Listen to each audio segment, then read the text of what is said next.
한 절씩 교독하겠습니다. 그때에 예루살렘에서 온 바리새파 사람들과 율법학자들이 예수께 다가와 물었습니다.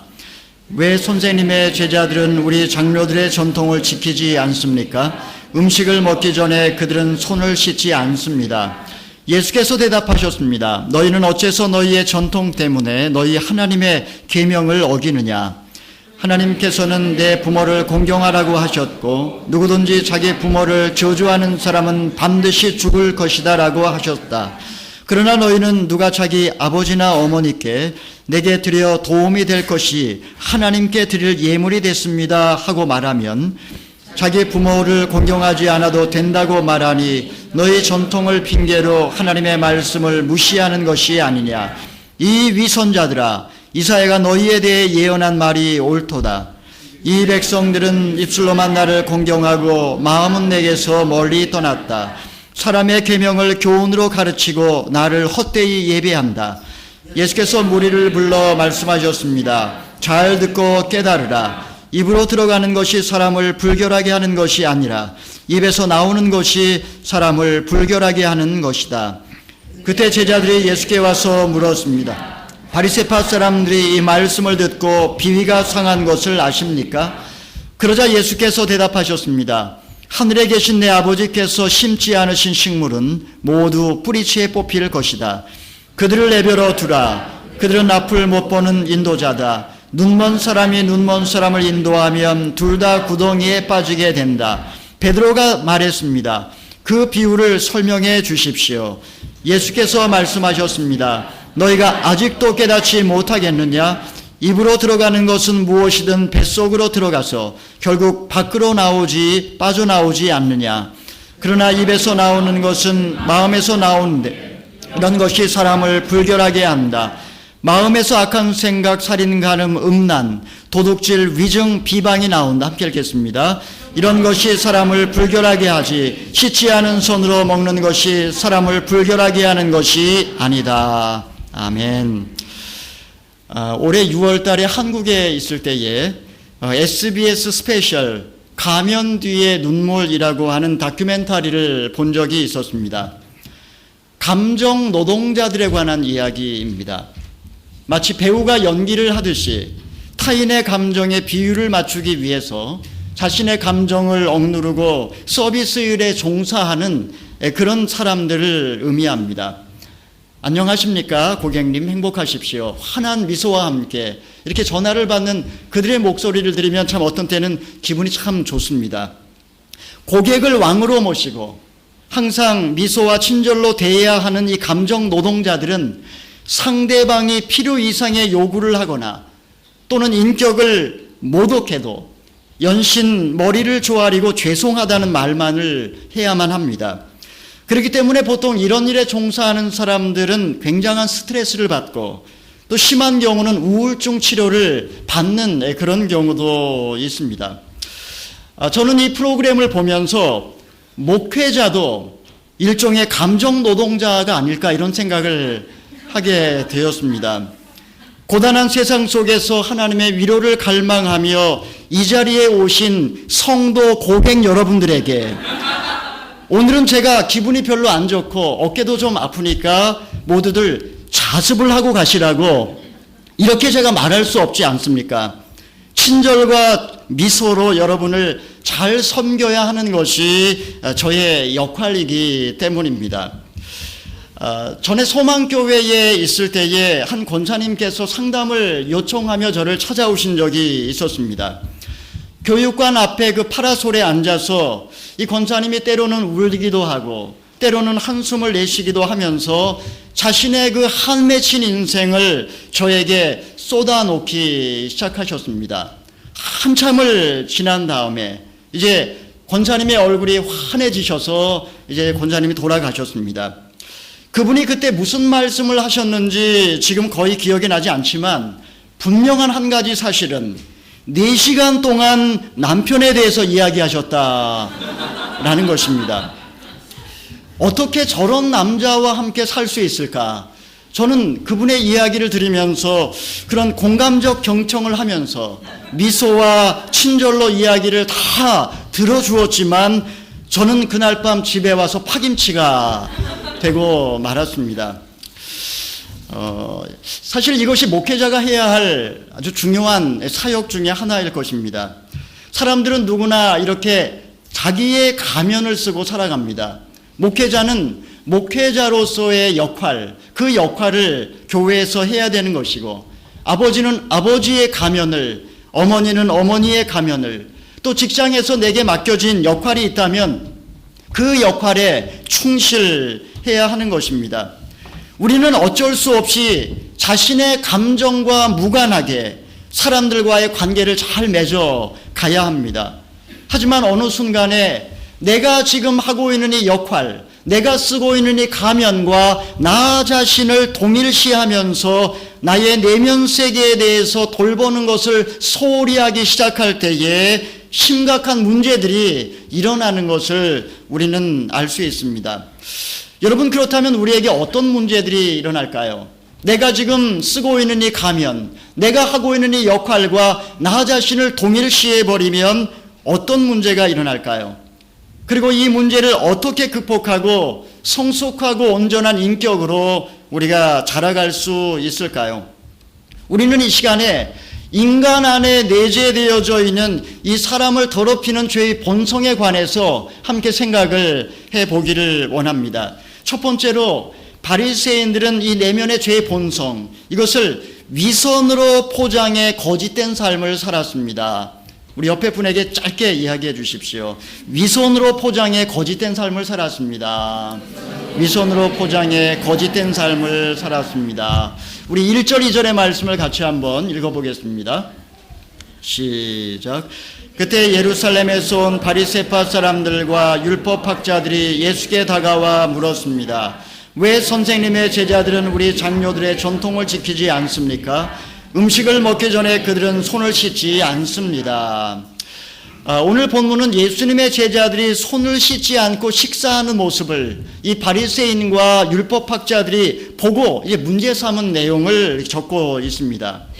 그들에게 있어서 이 손을 씻는 문제, 이 정결 예식은 사실은 위생의 문제일 뿐만 아니라 사실은 신앙적인 문제였던 것입니다.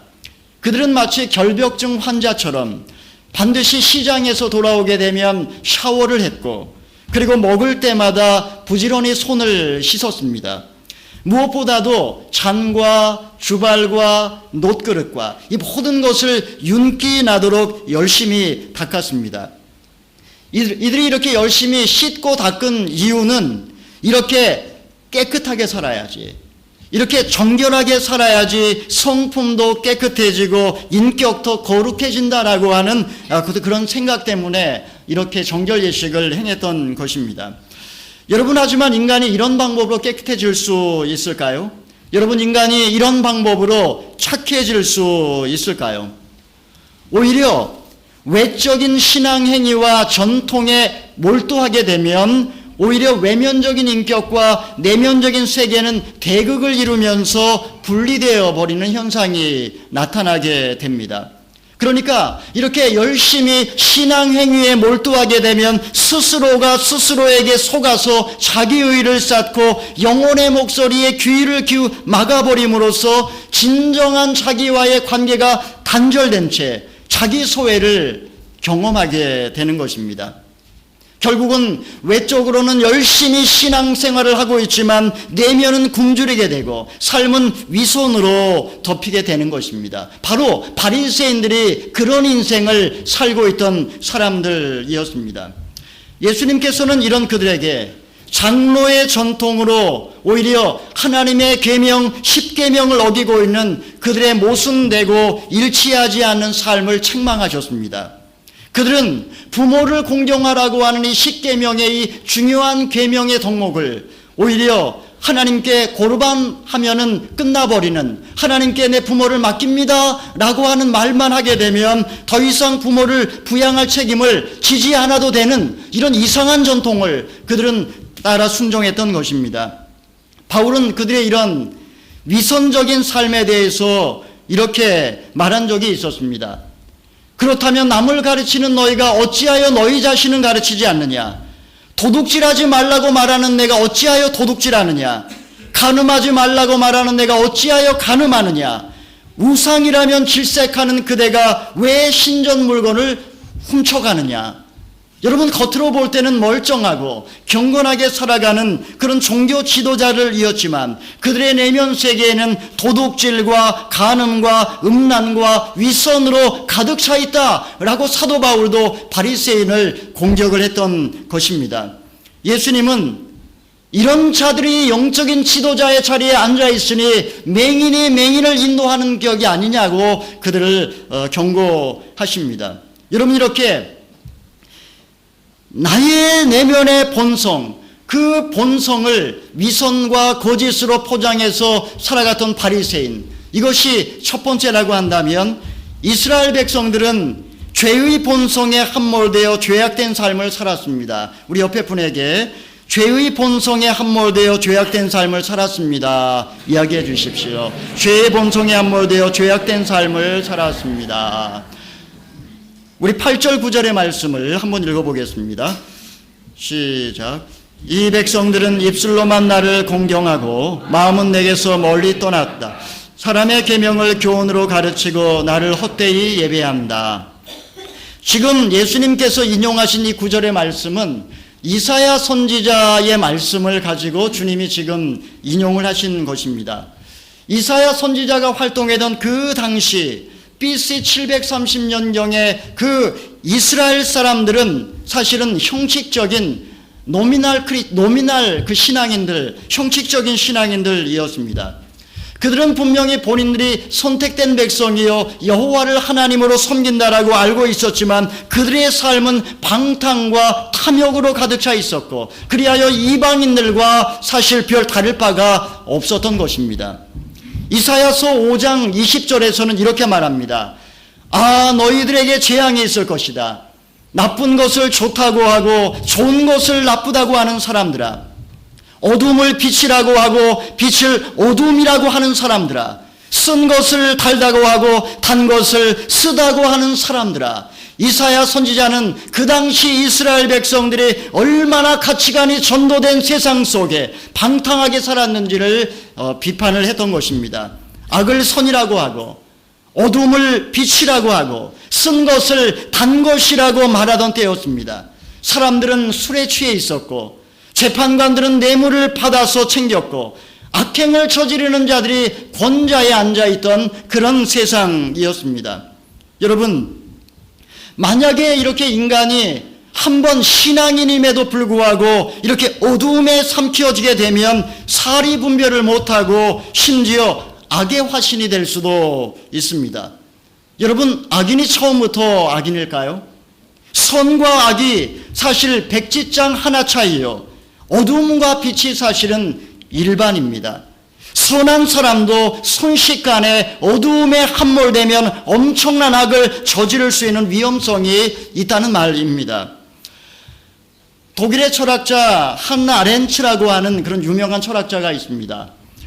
이분은 예루살렘의 아히히만이라고 하는 책을 쓴 사람인데, 이 책은 한나 아렌츠가 이 홀로코스트의 그 주도자였던 그 루돌프 아히히만이라고 하는 사람이 아르헨티나에서 1961년에 체포돼서 이제 국제전범재판소에서 재판을 받을 때에 그 모든 과정을 다 지켜보면서 쓴 책이 바로 예루살렘의 아히히만이라는 책입니다. 그는 그 모든 재판 과정을 지켜보면서 엄청난 충격을 받았습니다. 그 이유는 유대인 학살을 자행했던 이 아히히만이 아주 사악하고 악마적인 존재일 것이라는 예상과는 달리 너무나 평범한 사람이었기 때문입니다.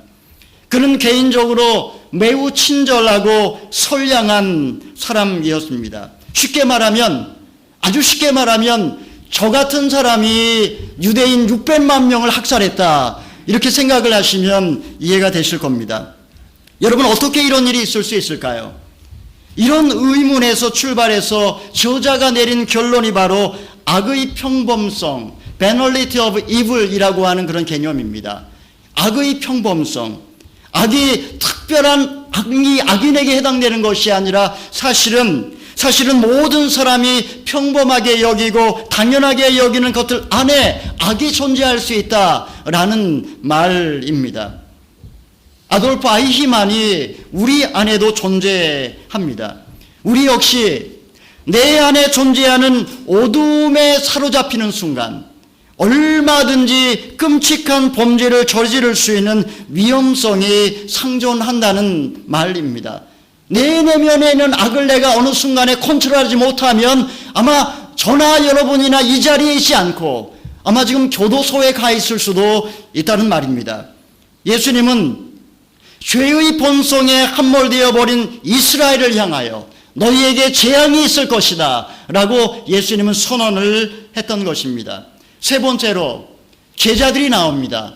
이 제자들은 죄의 본성을 억압해서 영적인 무지 상태에 놓여 있었습니다. 우리 옆에 분에게 얘기해 주십시오. 죄의 본성을 억압하여 영적 무지에 있었습니다. 죄의 본성을 억압하여 죄의 무지에 놓여 있었습니다. 우리 16절에서 19절까지의 말씀을 함께 읽어보겠습니다. 시작. 예수께서 말씀하셨습니다. 너희가 아직도 깨닫지 못하겠느냐? 입으로 들어가는 것은 무엇이든 뱃속으로 들어가서 결국 밖으로 빠져나오지 않느냐? 그러나 입에서 나오는 것은 마음에서 나오는 것인데 이런 것이 사람을 불결하게 한다. 마음에서 악한 생각, 살인, 가름, 음란, 도둑질, 위증, 비방이 나온다.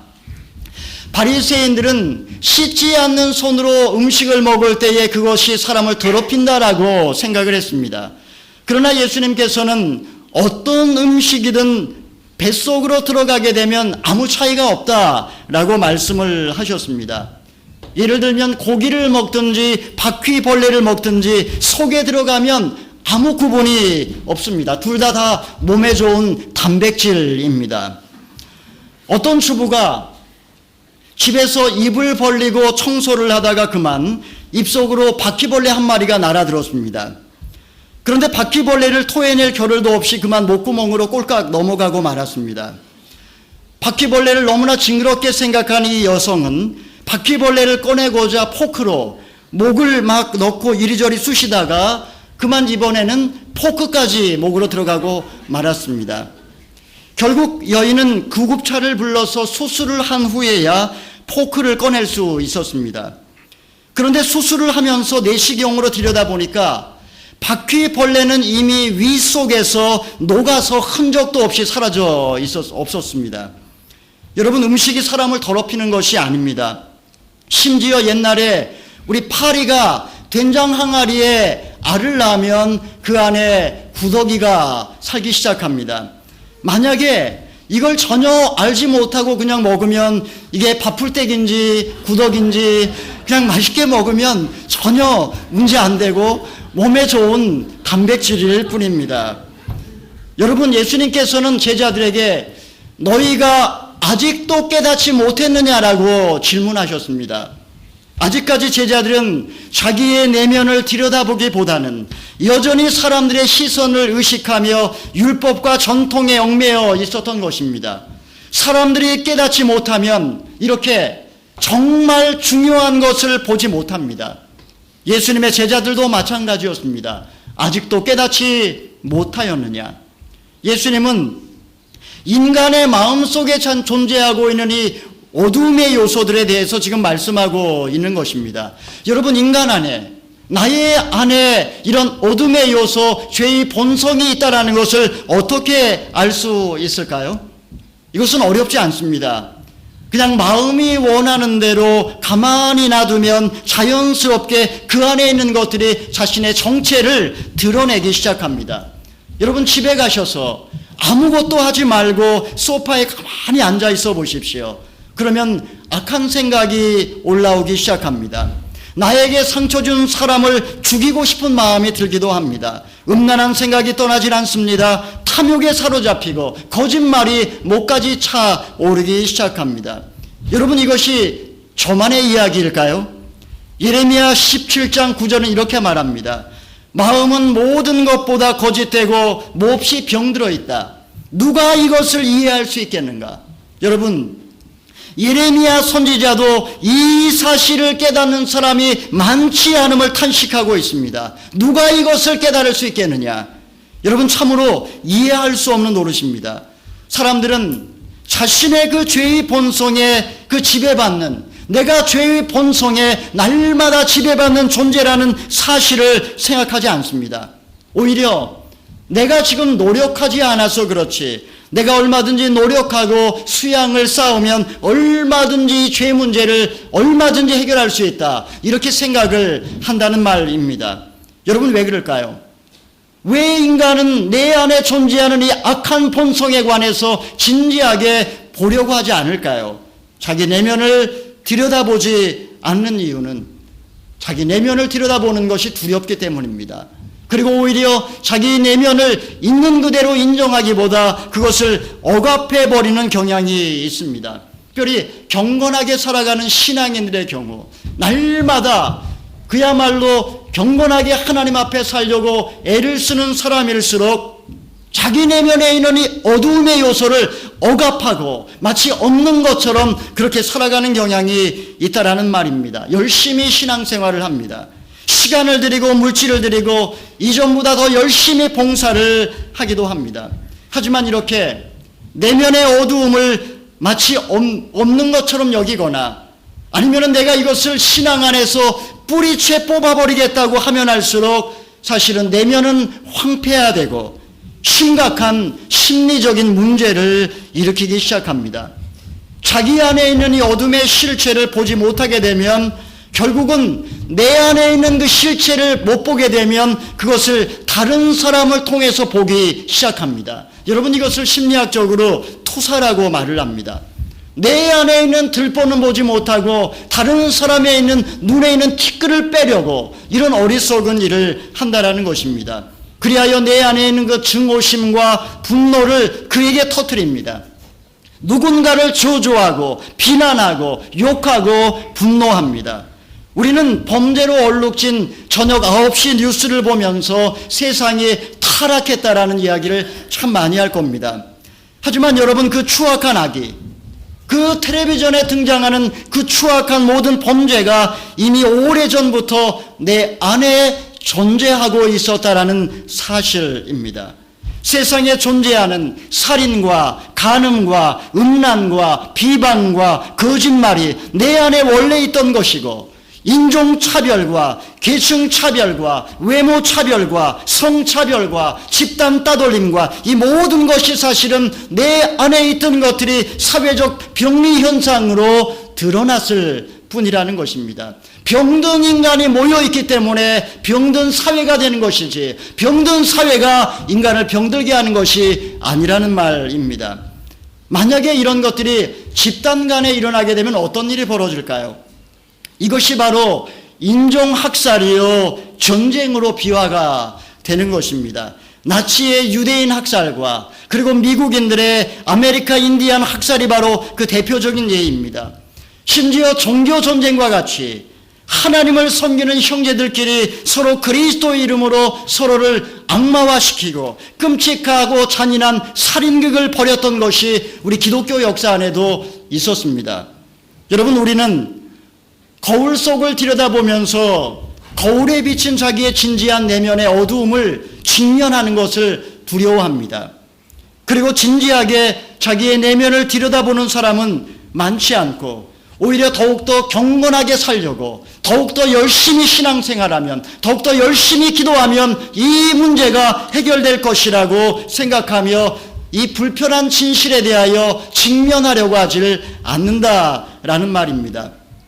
여러분, 이렇게 사람이 자기 내면에 있는 이 죄의 본성을 억압하고 억압할수록 죄의 본성은 더욱더 무의식 가운데로 내려앉게 되고 그리고 이런 것이 꿈을 통하여 내 안에서 잠자는 동안에 갖가지 괴이하고 이상한 꿈으로 나타나게 됩니다.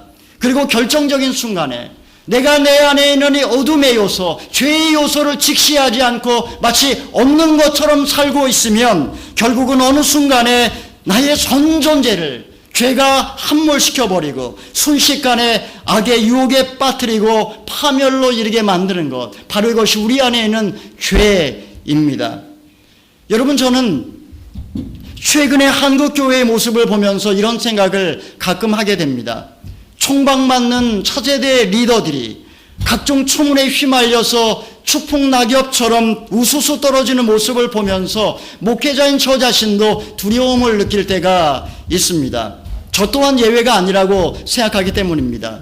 얼마나 많은 성도들이 이 일로 인해 실족하고 피눈물을 흘리는지 모릅니다. 왜?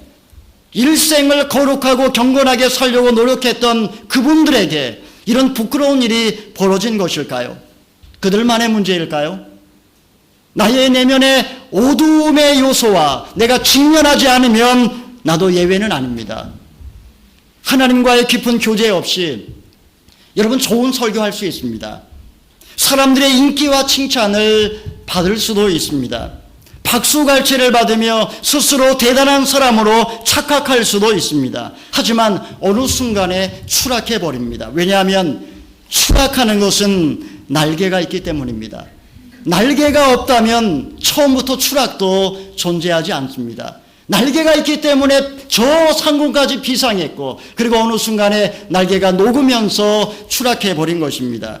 사랑하는 성도 여러분, 인간에게는 운명과도 같이 어쩔 수 없는 죄의 요소를 우리는 끌어안고 살아가고 있습니다. 아무리 씻고 닦아도 해결되지 않는 또 다른 나의 어두운 자화상입니다. 바리새인들은 그것을 위선으로 포장하고 거짓된 삶을 살았습니다. 이스라엘 백성들은 죄의 본성에 함몰되어 음란과 우상에 빠져 타락한 삶을 살다가 멸망당하고 말았습니다. 예수님의 제자들 역시 이 진리를 깨닫지 못하고 죄의 본성을 가슴속 깊은 곳에 억압함으로써 영적인 무지 가운데 놓여 있었습니다. 여러분, 그렇다면 우리가 이 딜레마를 어떻게 해결할 수 있을까요? 어떻게 하면 내면과 외면이 조화를 이룬 온전한 인격으로 자라갈 수 있을까요? 이것은 도덕적으로, 종교적으로, 심리학적으로 해결될 수 있는 문제가 아닙니다. 인간의 힘으로 되지 않기 때문에 사도 바울 역시 오호라 나는 곤고한 사람이로다 이 사망의 몸에서 누가 나를 건져내랴 탄식을 했던 것입니다. 죄의 본성의 문제는 하나님께 부르짖어 기도한다고 되는 문제가 아닙니다. 오히려 기도하면 약간의 카타르시스를 경험하면서 속이 시원할 수 있을지 몰라도 겉만 맴돌 뿐 여전히 문제의 본질은 해결되지 않고 남아 있습니다. 그렇다면 여러분, 우리의 이런 한계적 실존의 문제를 어떻게 해결할 수 있을까요? 그것은 나의 내면의 그 어두움과 만나기 원하시는 하나님을 만날 때 가능합니다. 나는 나의 어두움을 내면 깊은 곳에 몰아놔 버렸지만 주님은 바로 그 골방에서 신음하고 있는 나와 사귐을 갖기를 원하십니다. 예수 그리스도께서, 그 만왕의 왕 예수 그리스도께서 왜 하필이면 더럽고 냄새나는 그 말구유에 탄생하신 이유가 무엇일까요? 바로 그것은 하나님이 이 세상에 오신 목적이 인간의 가장 어둡고 인간의 가장 약하고 인간의 가장 초한 부분과 만나기를 원하셨기 때문입니다. 하나님은 내면의 깊은 상처와 무너져버린 자존감과 감당하기 어려운 죄책감으로 병든 나를 만나기를 원하십니다. 나의 어두움과 만나기 원하시는 그 주님의 사랑의 터치를 경험할 때에 우리는 비로소 내 안에 존재하는 이 어두움의 요소들과 화해를 할 수 있게 됩니다. 나 자신을 이제는 있는 그대로 하나님이 그렇게 사랑하는 것처럼 나를 사랑하는 법을 배우기 시작하고, 비로소 나는 내 내면의 그 죄악의 요소에도 불구하고 진정한 영혼의 자유와 평화를 경험하기 시작합니다. 무엇보다도 공포와 죄책감에 사로잡혀 살았던 나를 용납하기 시작할 때에 나는 다른 사람과의 관계에 있어서도 다른 사람을 관대하게 대하기 시작합니다. 작은 소자 하나라도 귀하게 여기게 되고 작은 일에 신실하며 사람들의 시선에서 자유할 수 있게 되는 것입니다. 주님은 바리새인들이 스스로 만들어 놓은 가면을 그렇게 만들어 놓고 신앙생활하는 것을 책망하셨고, 백성들이 죄악에 함몰되어 방탕하게 살아가는 것을 심판하셨고, 이도 저도 아니고 인간의 내면에 뿌리 깊은 죄의 욕망의 문제를 직면하려고 하지 않는 제자들의 무지함을 안타까워하셨습니다. 주님은 껍데기 내가 아니라, 외면의 내가 아니라, 외면적인 어떤 신앙의 행위에 몰두하는 것이 아니라 진정한 나 자신을 찾기를 원하시고 또 나 자신을 만나기를 원하십니다. 그것은 어둠 속에서 울고 있는 또 다른 나일 수 있습니다.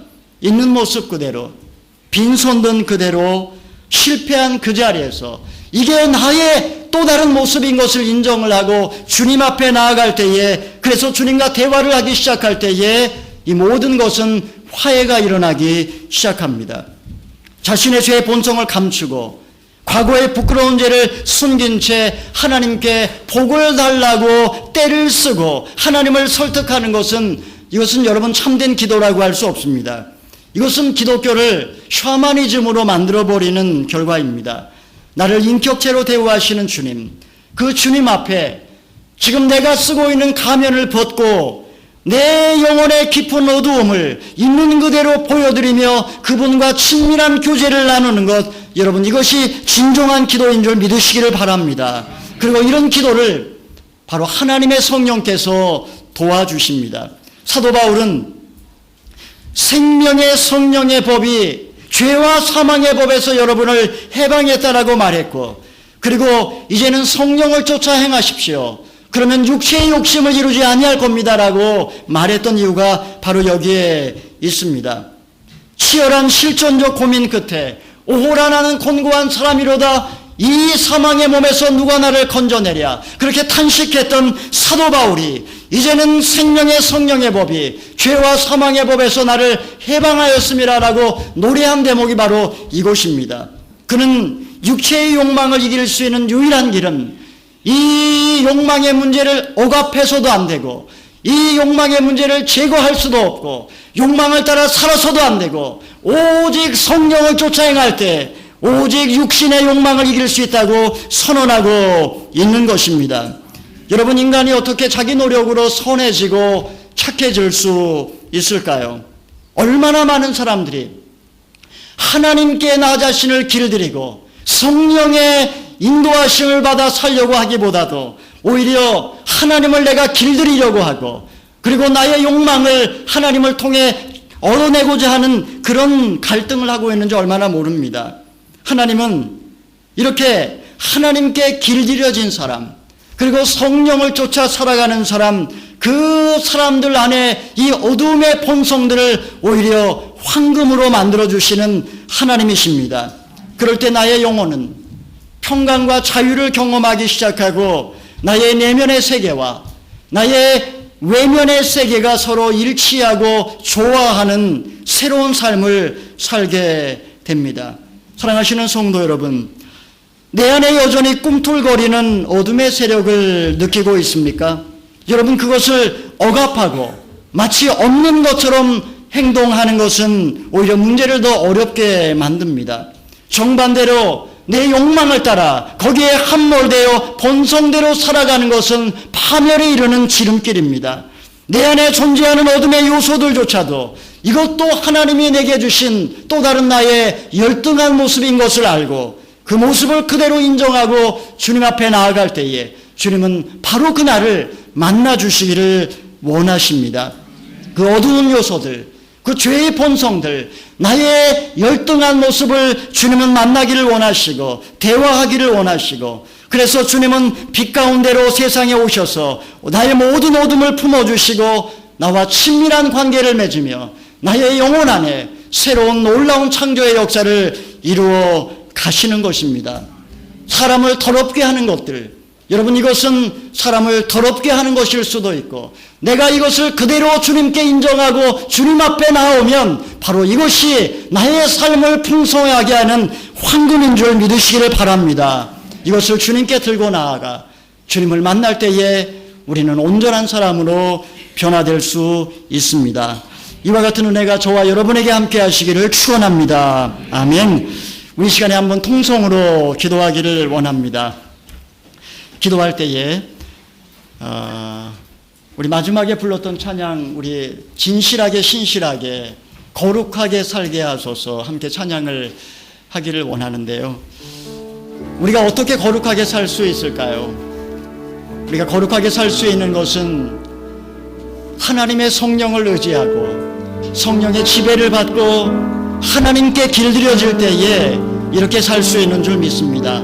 우리 안에 그 어떤 선한 것도 존재하지 않기에 주님 신실하게 살게 도와주시고 진실하게 살게 도와주시고 거룩하게 살게 도와주시고 나의 내면의 이 어둠의 요소들, 이 죄의 요소들을 만져주시고 치유하여 주시고 새롭게 하여 주시고 인도하여 주시고 기도를 들어 주시옵소서. 우리 그런 마음으로 함께 찬양하겠습니다.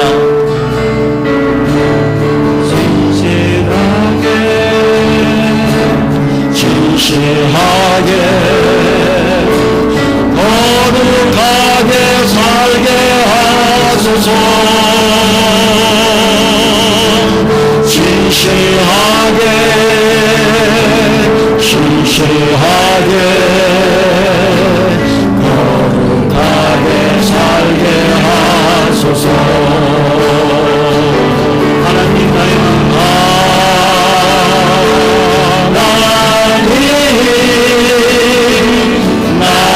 마음 만져주소서.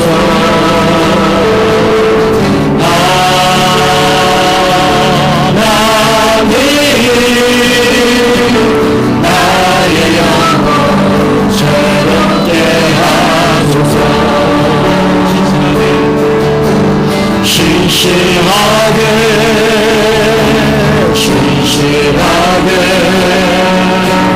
거룩하게 살게 하소서. 신실하게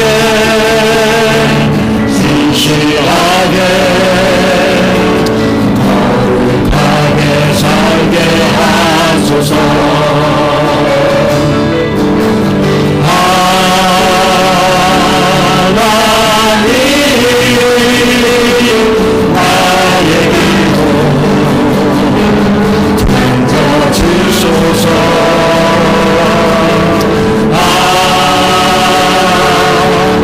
하나님 나의 영혼 새롭게 하소서.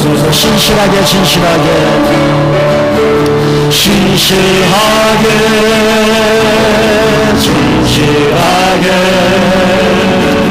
거룩하게 살게 하소서.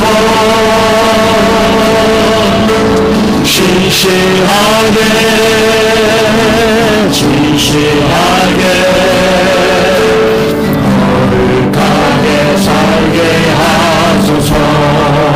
하나님 나의 기도 하나님 나의 기도 들어주소서.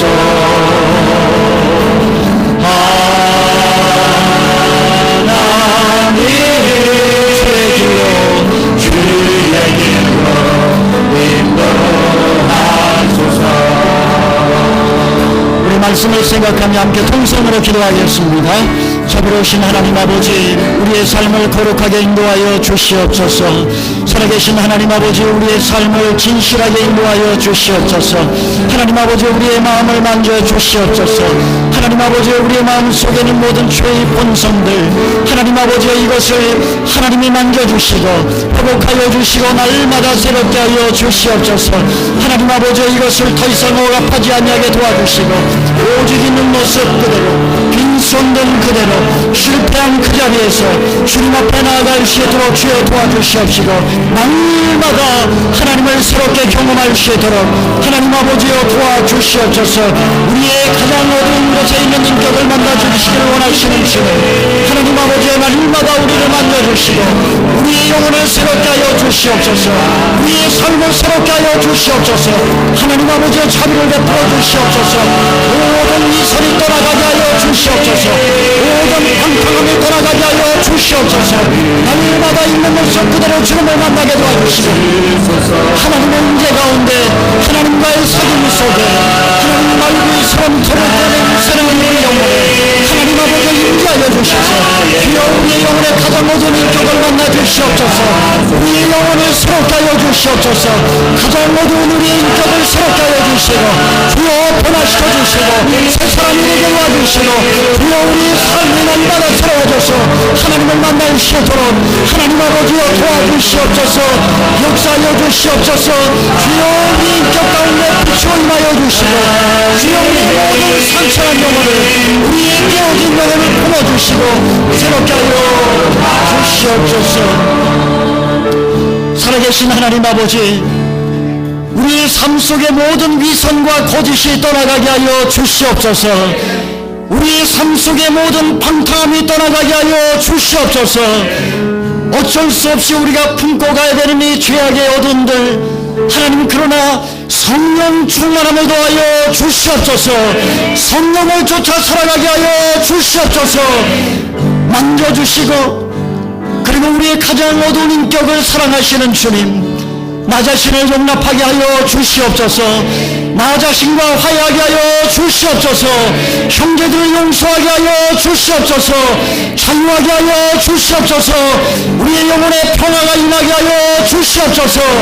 주여 우리의 교회가 가장 연약하고 가장 못나고 가장 부족한 그러한 영혼까지도 서로 사랑하고 서로 끌어안고 서로 부둥켜 안는 공동체가 되게 도와 주시옵시고 자유와 평화와 샬롬이 많은 하나님의 공동체가 될 수 있도록 주여 도와 주시옵소서. 대림절을 보내면서 아기 예수님이 더럽고 냄새나는 말구이와 같은 우리의 영혼 가운데 임하여 주시옵시고 우리의 영혼의 모든 더럽고 추악한 것을 있는 모습 그대로 주님 앞에 내어드리고 주님의 놀라운 러브 터치를 경험할 수 있도록 주여 도와주시옵소서. 역사하여 주시옵소서. 이제는 길이요 진리요 생명이신 우리 주 예수 그리스도의 무한하신 은혜와 독생자 예수님을 아낌없이 내어주신 하나님 아버지의 극진하신 사랑하심과 오늘도 우리와 함께하사 날마다 우리를 품어주시고 그리고 우리를 새롭게 하시는 성령의 교통하심이 오직 성령의 충만함을 받고 내 안에 있는 모든 어둠의 요소까지 나의 한 일부인 것을 알아 빛 대신 주님 앞에 나 자신을 내어드리고 날마다 주님과 친밀한 교제를 나누기를 원하는 모든 주의 백성들 머리 위에와 저들의 가정과 사역과 직장과 자녀들 위해 땅끝에서 눈물로 씨를 뿌리는 선교사님들과 우리의 조국 대한민국과 그리고 뉴질랜드 이 나라와 이 민족의 역사 위에 이제로부터 영원토록 함께하옵시기를 간절히 축원하옵나이다. 아멘.